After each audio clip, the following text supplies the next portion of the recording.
मेरे वीडियो में आपका स्वागत है। जय माँ दुर्गा। अभी मैं दुर्गा सप्तशती के प्रथम अध्याय का हिंदी रूपांतरण आपको सुनाने जा रही हूँ। प्रथम विनियोग। ओम प्रथम चरित्र के ब्रह्मा ऋषि, महाकाली देवता, गायत्री छंद, नंदा शक्ति, रक्त दंतिका बीज, अग्नि तत्व और ऋग्वेद स्वरूप है। श्री महाकाली देवता की प्रसन्नता के लिए प्रथम चरित्र के जप में विनियोग किया जाता है। अब ध्यान करने के लिए भगवान विष्णु के सो जाने पर मधु और कैटभ को मारने के लिए कमल जन्मा ब्रह्मा जी ने जिनका स्तवन किया था, उस महाकाली देवी का मैं सेवन करता हूँ। मैं अपने 10 हाथों में खड्ग, चक्र, गदा, वान, धनुष, परिध, शूल, भुसुंडी, मस्तक और शंख धारण करती है। उनके 3 नेत्र हैं। वे समस्त अंगों में दिव्य विभूषणों से विभूषित है। उनके शरीर की कांति नीलमणि के समान है और वे 10 मुख और 10 पैरों से युक्त है। ओम चंडी देवी को नमस्कार है। मार्कंडेय जी बोले, सूर्य के पुत्र सावर्णी जो 8वें मनु कहे जाते हैं, उनकी उत्पत्ति की कथा विस्तार पूर्वक कहता हूँ, सुनो। सूर्य कुमार महाभाग सावर्णी भगवती महामाया के अनुग्रह से जिस प्रकार मनवंतर के स्वामी हुए, वही प्रसन्न सुनाता हूँ। पूर्व काल की बात है।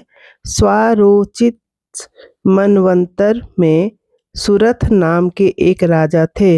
वे चैत्र वंश में उत्पन्न हुए थे। उनका समस्त भूमंडल पर अधिकार था। वे प्रजा का अपने औरस पुत्रों की भांति धर्म पूर्वक पालन करते थे। तो भी उस समय कोला विध्वंसनी नाम के क्षत्रिय उनके शत्रु हो गए। राजा सुरथ की दंड नीति बड़ी प्रबल थी। उनका शत्रुओं के साथ संग्राम हुआ। यद्यपि कोला विध्वंसी संख्या में कम थे, तो भी राजा सुरथ युद्ध में उनसे परास्त हो गए। तब वे युद्ध भूमि से अपने घर को लौट आए और केवल अपने देश के राजा होकर रहने लगे। किंतु वहां भी उन प्रबल शत्रुओं ने उस पर महाभाग राजा सुरथ पर आक्रमण कर दिया।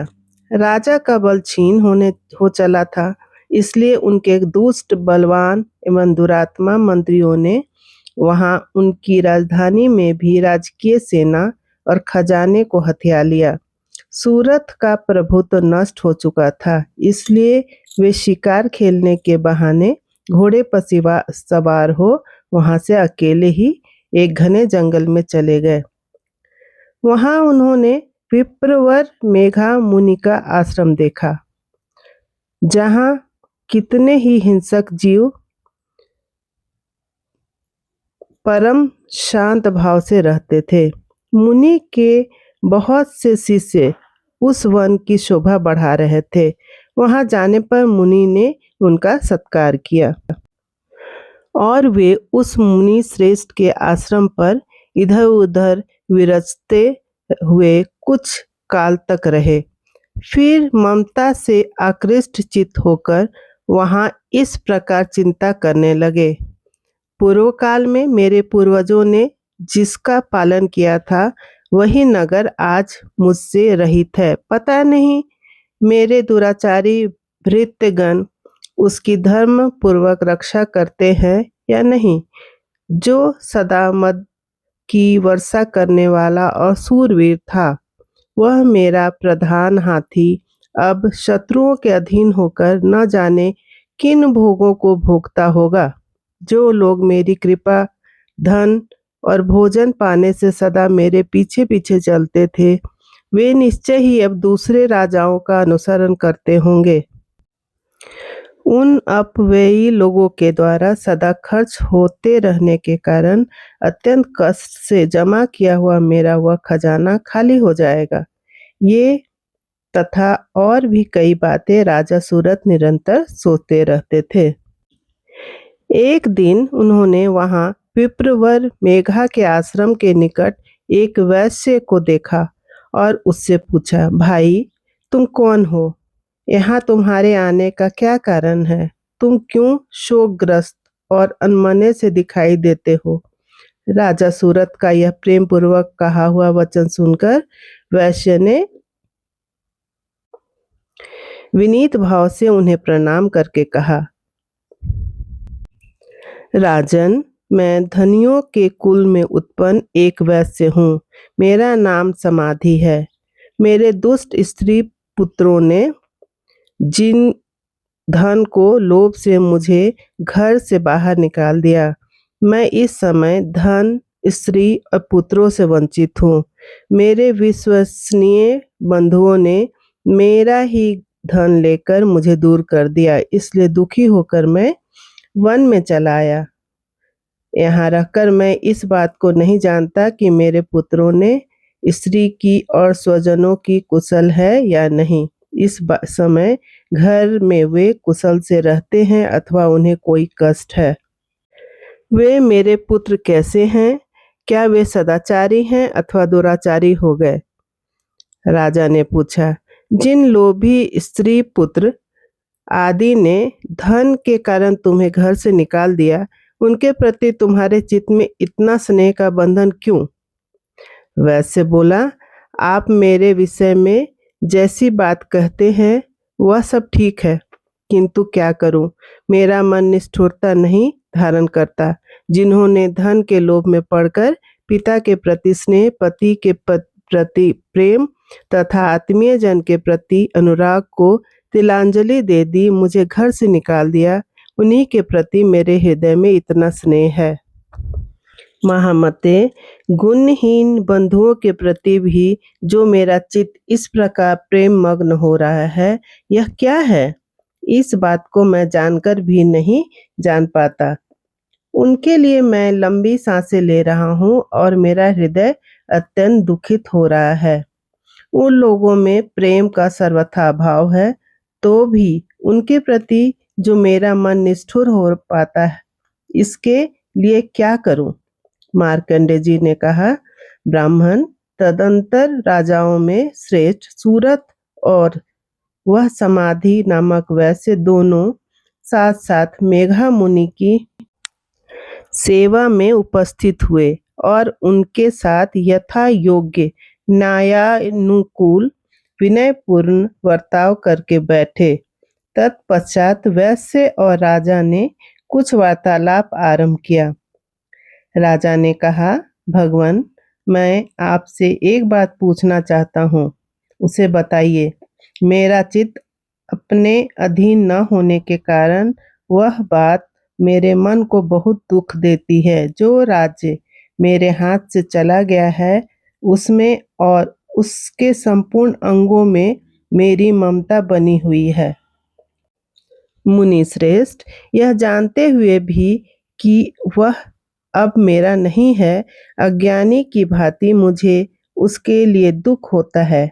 यह क्या है? इधर उस वैश्य भी घर से अपमानित होकर आया। इसके पुत्र, स्त्री और भृत्यों ने इसे छोड़ दिया है। स्वजनों ने भी इसका परित्याग कर दिया, तो भी यह उनके प्रति अत्यंत हार्दिक स्नेह रखता है। इस प्रकार यह तथा मैं दोनों ही बहुत दुखी हैं। जिसमें प्रत्यक्ष दोष देखा गया है, उस विषय के लिए भी हमारे मन में ममता जनित आकर्षण पैदा हो रहा है। महाभाग, हम दोनों समझदार हैं, तो भी हम में जो मोह पैदा हुआ है वह क्या है? विवेक शून्य पुरुष की भांति मुझ में और इसमें भी यह मूढ़ता प्रत्यक्ष दिखाई देती है। ऋषि बोले, महाभाग, विषय मार्ग का ज्ञान सब जीवों को है। इसी प्रकार विषय भी सबके लिए अलग अलग है। कुछ प्राणी दिन में नहीं देखते हैं और दूसरे रात में ही नहीं देखते, तथा कुछ जीव ऐसे हैं जो दिन और रात्रि में भी बराबर ही देखते हैं। यह ठीक है कि मनुष्य समझदार होते हैं, किंतु केवल वे ही ऐसे नहीं होते। पशु, पक्षी और मृग आदि सभी प्राणी समझदार होते हैं। मनुष्यों की समझ भी वैसी ही होती है जैसी उन मृग और पक्षियों की होती है, तथा जैसी मनुष्यों की होती है वैसी ही उन मृग, पक्षी आदि की होती है, तथा अन्य बातें भी प्रायः दोनों में समान ही हैं। समझ होने पर भी इन पक्षियों को तो देखो, ये स्वयं भूख से पीड़ित होते हुए भी मोहवश बच्चों की चोंच में कितने चावल अन्न के दाने डाल रहे हैं। नरश्रेष्ठ, क्या तुम नहीं देखते कि ये मनुष्य समझदार होते हुए भी लोभवश अपने किए हुए उपकार का बदला पाने के लिए पुत्रों की अभिलाषा करते हैं? यद्यपि उन सब में समझ की कमी नहीं है, तथापि वे संसार की स्थिति, जन्म मरण की परंपरा बनाए रखने वाले भगवती महामाया के प्रभाव द्वारा ममतामय भंवर से युक्त मोह के गहरे गर्त में गिराए गए हैं। इसलिए इसमें आश्चर्य नहीं करना चाहिए। जगदीश्वर भगवान विष्णु की योग निद्रा रूपा जो भगवती महामाया है, उन्हीं से यह जगत मोहित हो रहा है। वे भगवती महामाया देवी ज्ञानियों के भी चित्त को बलपूर्वक खींचकर मोह में डाल देती है। वे ही संपूर्ण चराचर जगत की सृष्टि करती है, तथा वे ही प्रसन्न होने पर मनुष्यों को मुक्ति के लिए वरदान देती है। वे ही परा विद्या, संसार बंधन और मोक्ष की हेतु भूता सनातनी देवी है, तथा संपूर्ण ईश्वरों की भी अधीश्वरी है। राजा ने पूछा, भगवान, जिन्हें आप महामाया कहते हैं, वे देवी कौन हैं? ब्राह्मण, उनका आविर्भाव कैसे हुआ तथा उनके चरित्र कौन कौन हैं? ब्रह्मवेताओं में श्रेष्ठ महर्षि उन देवी का जैसा प्रभाव हो, जैसा स्वरूप हो और जिस प्रकार प्रादुर्भाव हुआ हो, वह सब मैं आपके मुख से सुनना चाहता हूँ। ऋषि बोले, राजन, वास्तव में तो वे देवी नित्य स्वरूपा ही है। संपूर्ण जगत उन्हीं का रूप है, तथा उन्होंने समस्त विश्व को व्याप्त कर रखा है। तथापि उनका प्रकाट्य अनेक प्रकार से होता है, वह उनसे सुनो। यद्यपि वे नित्य और अजन्मा हैं, तथापि जब देवताओं का कार्य सिद्ध करने के लिए प्रकट होती हैं, उस समय लोक में उत्पन्न हुई कहलाती है। कल्प के अंत में जब संपूर्ण जगत एकार्ण वर्ण में निमग्न हो जाता है और सबके प्रभु भगवान विष्णु शेषनाग की सैया बिछाकर योग निद्रा का आश्रय ले सो रहे थे, उस समय उनके कानों के मैल से दो भयंकर असुर पैदा हुए, जो मधु और कैटव कहलाए। वे दोनों ब्रह्मा जी का वध करने को तैयार हो गए। भगवान विष्णु के नाभि कमल में विराजमान प्रजापति ब्रह्मा जी ने जब उन दोनों भयानक असुरों को अपने पास आया और भगवान को सोया हुआ देखा, तब एकाग्रचित्त होकर उन्होंने भगवान विष्णु को जगाने के लिए उनके नेत्रों में निवास करने वाली योग निद्रा का स्तवन आरंभ किया, जो इस विश्व की अधीश्वरी, जगत को धारण करने वाली, संसार का पालन करने वाली और संहार करने वाली तथा तेज स्वरूप भगवान विष्णु की अनुपम शक्ति है। उन्हीं भगवती निद्रा देवी की भगवान ब्रह्मा स्तुति करने लगे। ब्रह्मा जी ने कहा, हे देवी, तुम ही स्वाहा, तुम ही स्वधा और तुम ही वसटकार हो। स्वर भी तुम्हारे ही स्वरूप हैं। तुम ही जीवनदायिनी सुधा हो। नित्य अक्षर प्रणव में अकार, उकार, मकार इन तीन मात्राओं के रूप में तुम ही स्थित हो, तथा इन 3 मात्राओं के अतिरिक्त जो बिंदु रूपा नित्य अर्ध मात्रा है, जिसका विशेष रूप से उच्चारण नहीं किया जाता है, वह भी तुम ही हो। देवी, तुम ही संध्या, सावित्री और परम जननी हो। देवी, तुम ही इस विश्व ब्रह्मांड को धारण करती हो। तुमसे ही इस जगत की सृष्टि होती है और तुम ही से इसका पालन होता है, और सदा तुम ही कल्प के अंत में सबको अपना ग्रास बना लेती हो। जगन्मयी देवी, इस जगत की उत्पत्ति के समय तुम सृष्टि रूपा हो, पालन काल में स्थिति रूपा हो और कल्पांत के अंत समय संहार रूप धारण करने वाली हो। तुम ही महाविद्या, महामाया, महामेघा, महास्मृति, महामोह रूपा, महादेवी और महासुरी हो। तुम ही 3 गुणों को उत्पन्न करने वाली सबकी प्रकृति हो। भयंकर काल रात्रि, महारात्रि और मोह रात्रि में भी तुम ही हो। तुम ही श्री, तुम ही ईश्वरी, तुम ही ह्रीं और तुम ही बोध स्वरूपा बुद्धि हो। लज्जा, पुष्टि, तुष्टि, शांति और क्षमा भी तुम ही हो। तुम खड्गधारिणी, शूलधारिणी, घोर स्वरूपा तथा गदा, चक्र, शंख और धनुष धारण करने वाली हो। वान, भुसुंडी और परिध, ये भी तुम्हारे अस्त्र हैं। तुम सौम्य और सौम्यतर हो। इतना ही नहीं, जितने भी सौम्य एवं सुंदर पदार्थ हैं, उन सब की अपेक्षा तुम अत्यधिक सुंदरी हो। पर और अपर सबसे परे रहने वाली परमेश्वरी तुम ही हो। सर्वस्वरूपे देवी, कहीं भी सत असत रूप जो भी वस्तुएं हैं और उन सब की जो शक्ति है, वह तुम ही हो। ऐसी अवस्था में तुम्हारी स्तुति क्या हो सकती है। जो इस जगत की सृष्टि, पालन और संहार करते हैं, उन भगवान को भी तुमने निंद्रा के अधीन कर लिया है। तब तुम्हारी स्तुति करने में यहाँ कौन समर्थ हो सकता है। मुझको, भगवान शंकर को तथा भगवान विष्णु को भी तुमने ही शरीर धारण कराया है, अतः तुम्हारी स्तुति करने की शक्ति किसमें है।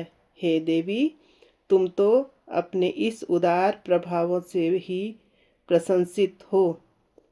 ये जो दोनों दुर्धर्ष असुर मधु और कैटव हैं, इनको मोह में डाल दो और जगदीश्वर भगवान विष्णु को शीघ्र ही जगा दो।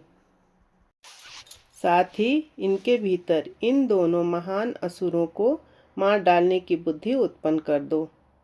ऋषि कहते हैं, राजन, जब ब्रह्मा जी ने वहाँ मधु और कैटव को मारने के उद्देश्य से भगवान विष्णु को जगाने के लिए तमोगुण की अधिष्ठात्री देवी योग निद्रा की इस प्रकार स्तुति की, तब वे भगवान के नेत्र, मुख, नासिका, बाहु, हृदय और वक्षस्थल से निकलकर अव्यक्त जन्मा ब्रह्मा जी की दृष्टि के समक्ष खड़ी हो गई।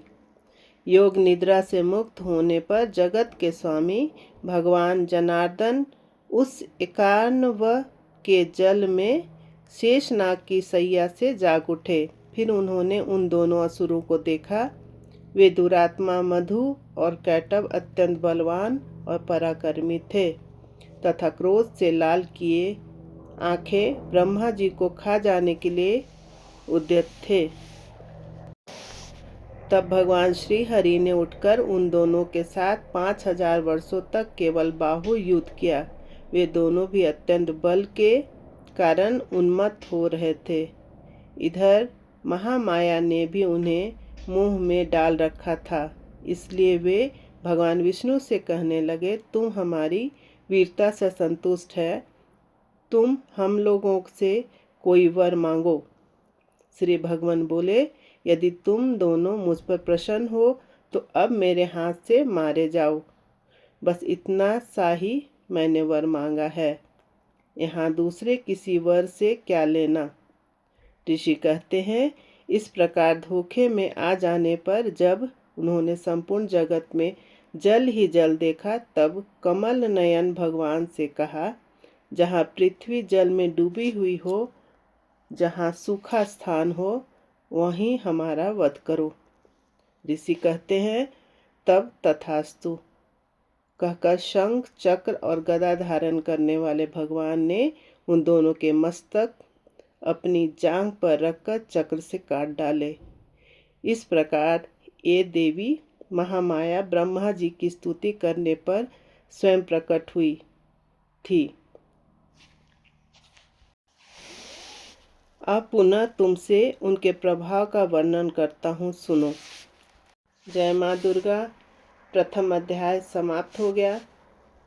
मेरे प्यारे भक्तों, वीडियो यदि पसंद आता है तो प्लीज़ लाइक एंड सब्सक्राइब कर लें, ताकि दूसरा अध्याय भी आप सुन सकें और देख सकें। ऐसी मान्यता है कि केवल सुन लेने से ही सारी मनोकामना पूर्ण होती है और सारे कष्ट दूर हो जाते हैं।